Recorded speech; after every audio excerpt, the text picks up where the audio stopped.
to you. Hello and welcome to the very first episode of Soul Space by Vivo, a heartfelt space where we talk about mental health, emotional wellness, and human stories that shapes us. I'm your host, Srishti, and on behalf of Devdoot, I'm so thrilled to have you today. At Devdoot, our mission is simple to create meaningful wellness experiences that touch every corner of society, from schools and workplaces to home and communities. We believe mental health should never be a luxury. It's a shared responsibility, and awareness is the first step. And that's why Soul Space was born to open conversation that helps us reflect, heal, grow, and together. Today we are driving into a topic that every family can relate to: emotional intelligence in parenting. Parenting in today's world isn't just about raising children, it's about nurturing emotionally aware, confident, and compassionate human beings. So, we have a very special guest with us today, Dr. Rowena Phillips. Dr. Rowena is the dynamic founder director of Dominant Phillips Consultancy, a seasoned psychologist, NLP master practitioner, and internationally certified leadership coach with 28 years of experience across human resources, academic training, and consulting. We extend your warm welcome, ma'am, and we are so excited to take this conversation ahead. Thank you so much for having me on your podcast, and it's a real pleasure for the warm welcome and the introduction. I look forward to our discussion. So, first we'll go forward with understanding emotional intelligence in parenting. So, we have like some certain questions regarding this. So, what does emotionally intelligent parenting means to you in today's Indian society?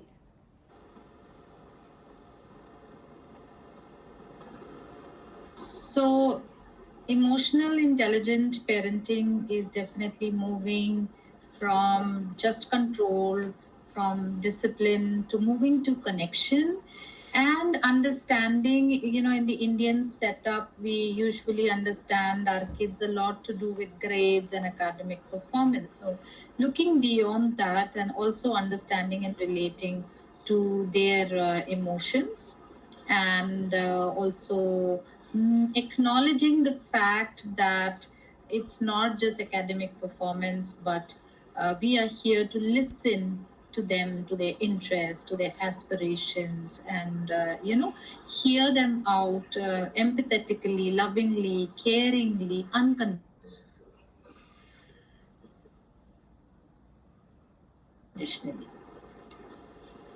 Right. So, how do you think parenting style have evolved when it comes to talking about emotions and mental health? So, yes, definitely the modern day parents are quite aware about, emotions. Once upon a time it was a no cry and, one way communication, at least from our Indian setup and approach. But these days, parents have definitely evolved. They understand the importance of counseling. They get concerned with conduct issues and resort and approach professional counselors. I definitely see that shift in mindset with the parents these days. Great. So, how can parents teach children to understand and express their emotion in a healthy way? That's right. I think the key word is expression and in a healthy way. Because so many times when children want to express themselves, we may want to kind of shut them down and say, don't back answer, or, Yeah. don't, disrespect Argue. Yeah, elder. right. Absolutely, do not argue.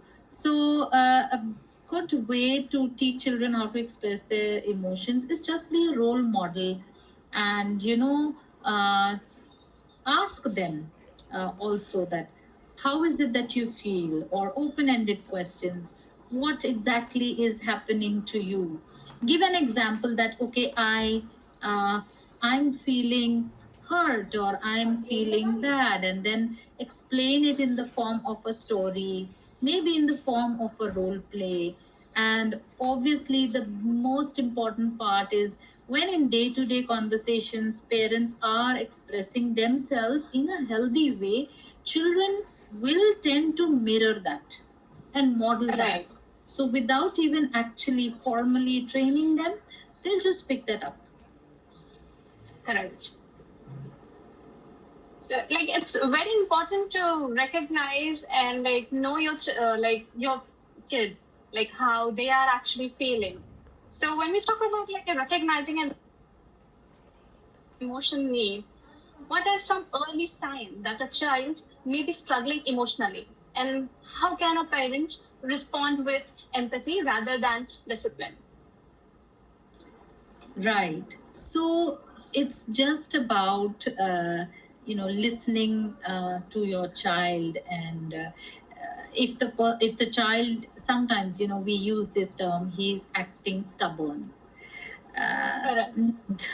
Not knowing that's an early sign. Either maybe we are not listening, or maybe he is not feeling heard. So it's really important to understand that it is not stubbornness. It is just that it's not a behavioral defiance. It's just that the child probably needs to be heard, Something or like, yeah, needs right. attention. So, Like some of emotional the attention at least.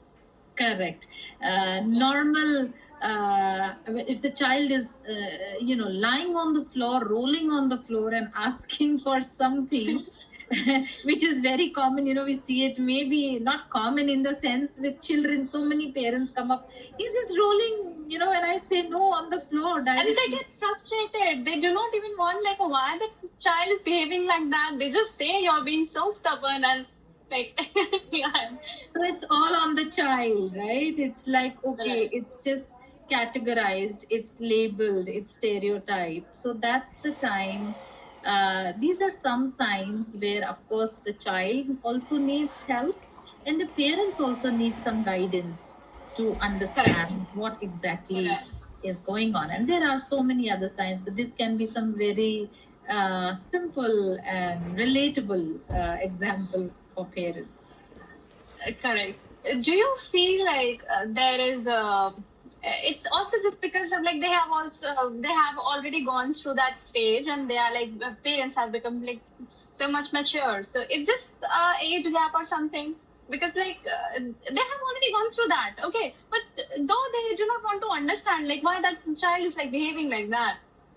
So like how parenting and like how you should, important it is to like parents should be a role model and emotionally open to home.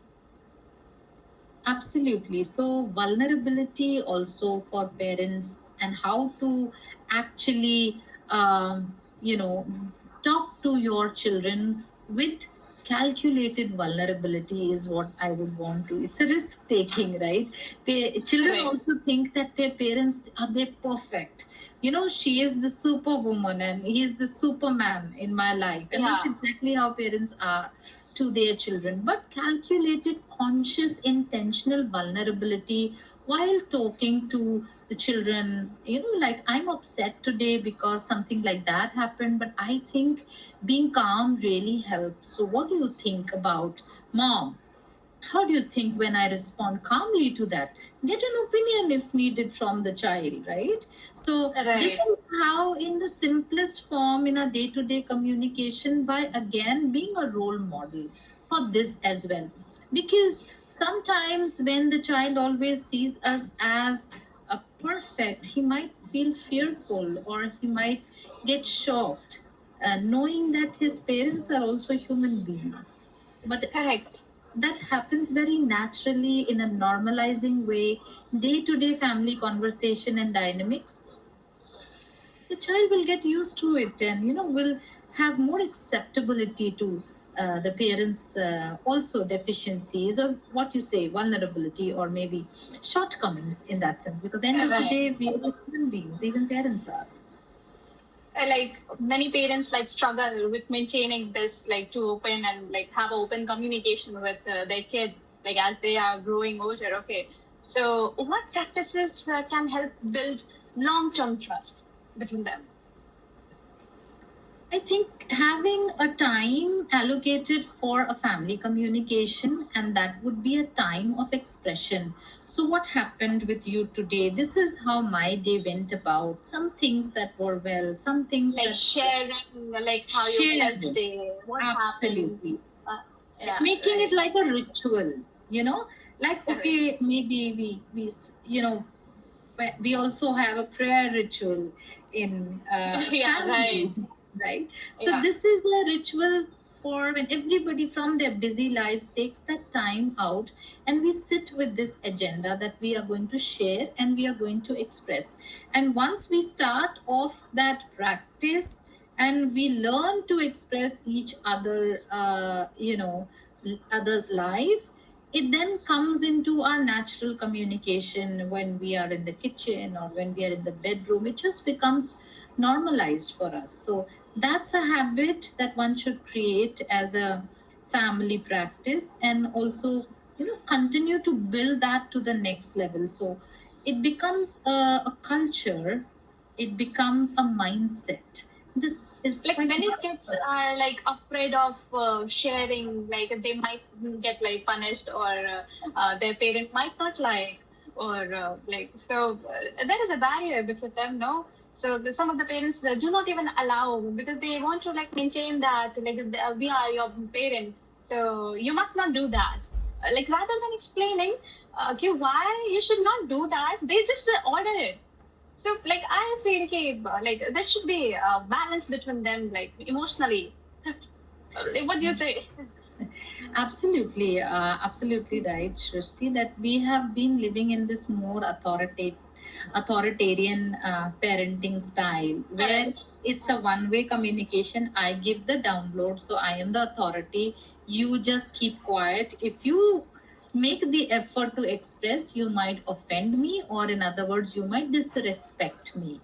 So you do not. But what happens is, after some time, if the child does not express, things bottle up, and then suddenly you see that he's just not expressing, and then parents say that he doesn't share, he does not Yeah, express. right. So Right. there are different parenting styles. So there is authoritarian parenting style, we can look at authoritative parenting style, and we have permissive parenting style as well. So with the different age groups, as parents understand the science of these parenting styles, they will be able to navigate through all the styles. So authoritarian sometimes is needed when you want to be in that position of no negotiation.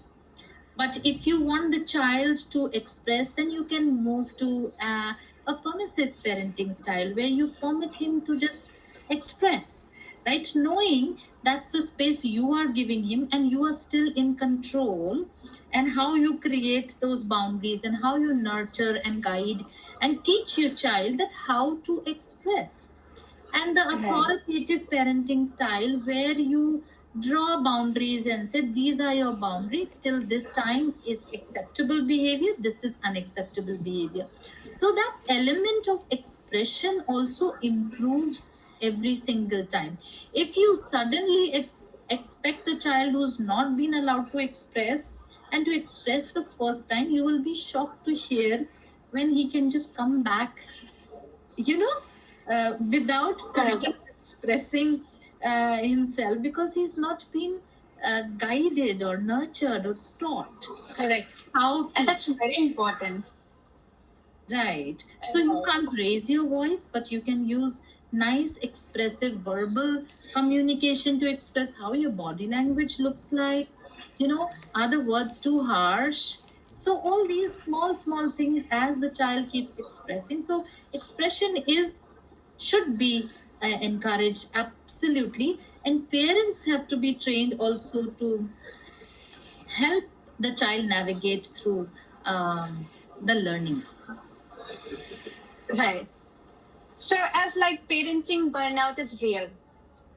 So, like, what are some ways parents can prioritize their own mental wellness without guilt and support each other emotionally?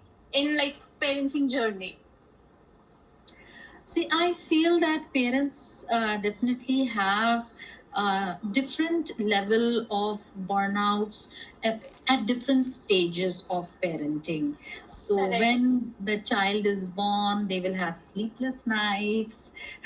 They have to, take care. Everything is new for them, especially first child. The feeding, the potty training, Correct. everything of Like the taking care of like small each and everything. everything Yeah. right when he's walking, what he's putting in his mouth, every single smallest thing, whether he's got a burp or not. So that is something. So at every level, when the child grows up to school, you have to help him with the homework, you have to go for parenting meets. When the child grows to adolescence, he is growing to a totally different stage.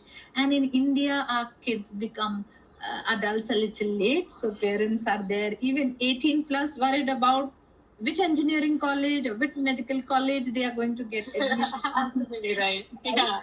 So at every stage, the burnout and the context is different, but the idea remains the same.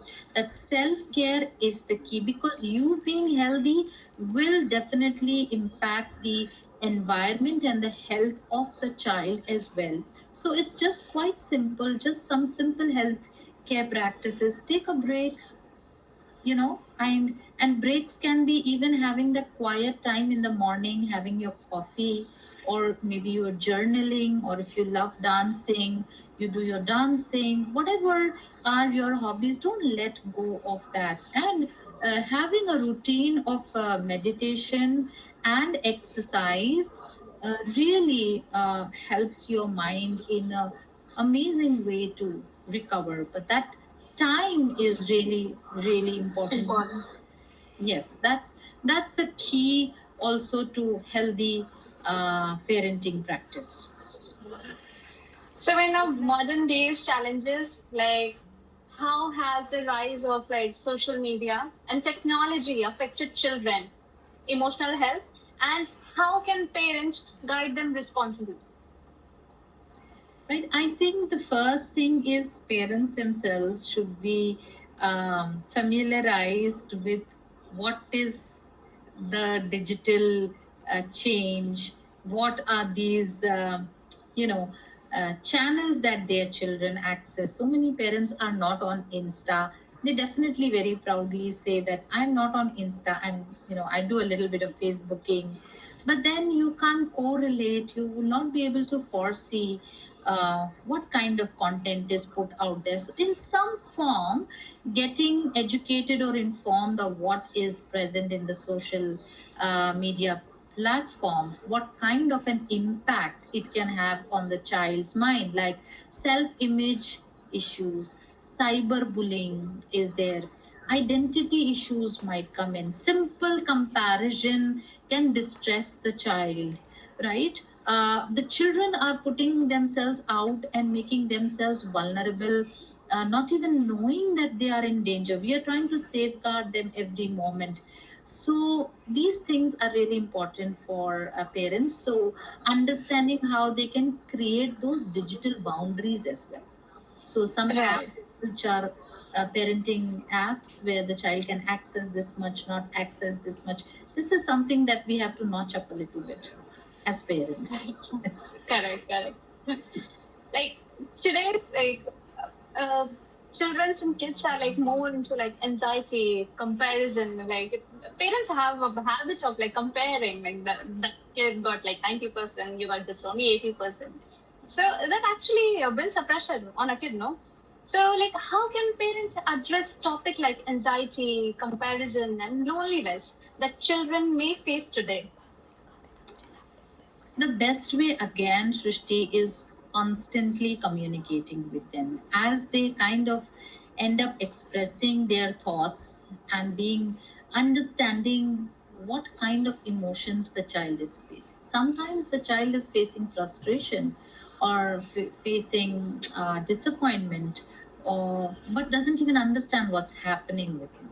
So that's when Right. emotionally intelligent parents come into the picture, where they are able to pinpoint that emotion and say, hey, you are feeling like this because you're comparing yourself with the other person, and you are unique. You are unconditionally accepted and loved, and you're precious to us. So you can improve. And that's when the messaging and the, a thought correction can happen with parents. But that's how emotionally intelligent parenting works, where they can help their child and make them aware of the emotion, help them embrace it, and help them manage it in a healthy way with whatever experience and understanding and maturity they have. Right.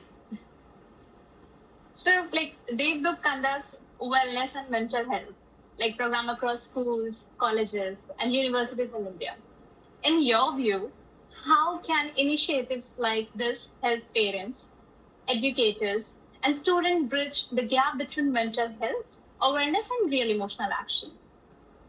We definitely need advocates like Devdut, and we need so many catalysts who can be the gap, bridge that gap between this whole area. And I think it is a great initiative, and it starts with the child being born, and then very importantly, the child being in the school as well, where parents are consciously educated and they are informed about scientific, research based ways of parenting. We cannot always depend on our traditional parenting practices because they don't have a lot of our answers, and they, Right. right, and there are a lot of gaps in that where it's not backed up with research and also with understanding the human psychological growth and behavior. So if that is kind of integrated in this initiative, and it will not only help parents, it will help that the whole family. Family, right. Yes, and then ultimately, to raise those children in a more intelligent way, it's a big contribution to the nation, and then the globe, and then in all the humanity, right? We'll have better human beings. That's what we want. Correct. Uh, And that's very important. Like, they'll have a very healthy and like very nurturing life. Like, right, and that's where families and parenting is key for us to see our coming generations to be more. Um, have more understanding of human mind, behavior, values. um, yeah. okay, so before we wrap up, if there is one piece of advice you would give to parents who feel they are not doing enough, like what would that be? So I would say that don't be so hard on yourself, because we all are human beings and we are not know it all. So similarly, as parents, there is no need at any given point of time to feel that I am not enough or I am not a good enough parent, and to even have that space for guilt. I think parenting is not about perfection. It's about being there. It's about loving. It's about nurturing and you know uh, Emotional support. emotional support, and the intention of loving your child unconditionally. The only Correct. thing what will help in that case, that how can I learn better parenting practices. So Correct. that is where we can improve ourselves and get better and become a better version of ourselves every single day. So there's hope there. Absolutely right. So, like, how can initiatives like Soul Space by Devdut help bridge the gap between awareness and action for parents and children alike? Absolutely. I think everything begins with awareness. So a lot of the times, once the awareness comes in, then we can with feedback and understanding where are the gaps, we can then kind of, have a blueprint of the action as well. Right. So once we begin, the first thing is the initiative, the intention, the mission which you have, right? And I think this is definitely a session which will introduce emotional intelligence to parents as well. So this is the initiative, and then you have Correct. more awareness sessions, and then I'm sure that with training and with more interaction we will have so many more actions and reactions and outcomes to see a better generation of parents as our younger kids grow up. Thank you, ma'am. Thank you for joining us on the first episode of Soul Space by Devdut. And thank you so much, Dr. Ravina, ma'am, for joining us today and enlightening our audience with your insight. And I'm sure this will help a lot parents watching this episode. So if today's conversation resonates with you, don't forget to share it, talk about it at home, and most importantly, check in with yourself and your loved ones. Because at the end of the day, awareness grows through connection. So stay tuned for more powerful conversation. And until next time, take care, stay kind, and remember, wellness begins with it.